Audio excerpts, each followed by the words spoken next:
The reason that I did not prepare is because I was cooking lunch, and I think I did pretty good today.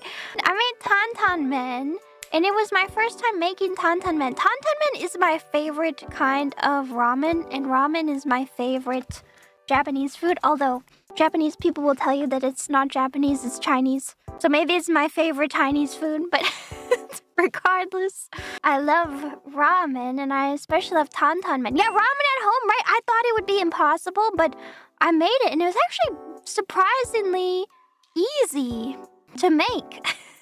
And it's like peanut noodles. It's just very peanut noodle adjacent. Your vegan Tantanmen is really popular. I'm sure I would order it. I think I understand why. There's a lot of places that offer vegan Tantanmen. It's very easy to make it vegan. All you have to do is you make the tare, which is like a sesame paste mixture. It's got like, I don't know, I don't remember what I put in there. I just followed the recipe. It's like sesame paste and soy and I don't know, I don't remember. Rice vinegar, deliciousness. And then you mix that together and you put it in the bottom of your serving bowl, of your ramen noodle bowl.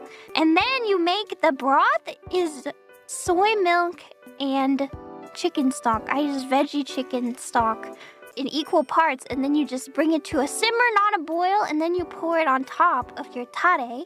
That's why they tell you to mix the bottom of your noodle bowl. It's very simple, actually. And then I used these frozen ramen noodles. They're like, you know, fresh noodles, but then you freeze them, and they were really good.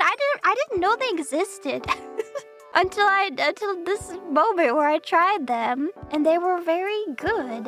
Yeah, frozen. They're in like the freezer section of the Asian grocery store. They taste great. You only need to cook it for like a minute from frozen, and it tastes good. The half-fresh noodles. Yeah, they can reheat really well. Yeah, that's what I made for lunch, and it was very tasty. Yeah, and very convenient, right? How many toppings did I add? Not that many. I made an impossible meat with ginger and the black bean paste, and then I put some bok choy, baby bok choy, and scallions. That's it. I was surprised by how easy and simple it was to make, but it did delay me in preparing properly for my stream. Also, the bowl that I had, my grandma bought it for me, and this is my first time using it. She bought it for me years ago, and I was like, well, I don't really have like a bowl big enough for ramen, because you need like a big bowl for ramen noodles. So this was the biggest one I had, and it's like a, you know, let's call it a Japanese-inspired bowl, but I fear that it's missing a key element of what would make it an actually good ramen bowl. It is that it has holes on the side, so when you eat out of it, the broth sloshes out of the side from the holes. Yeah, for chopsticks, I guess so you can put the chopsticks in.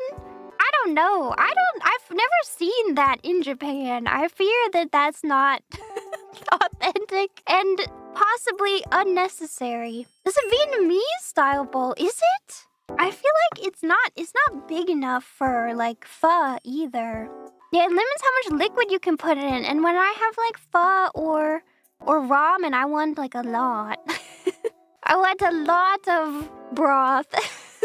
So I need to buy a bigger bowl. But anyway, it was really good. Maybe it's good for me not to eat the most enormous bowl of ramen anyway. But I should have been, because I didn't have enough broth in there for my noodles. The ratio was wrong. I need a bigger bowl. Yeah, the broth is yummy. Yeah, and extra side is all water, or, you know, salty, delicious broth.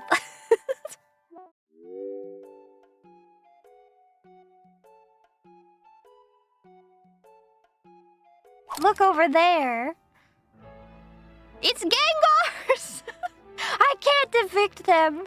It's just a beautiful family of Gengars.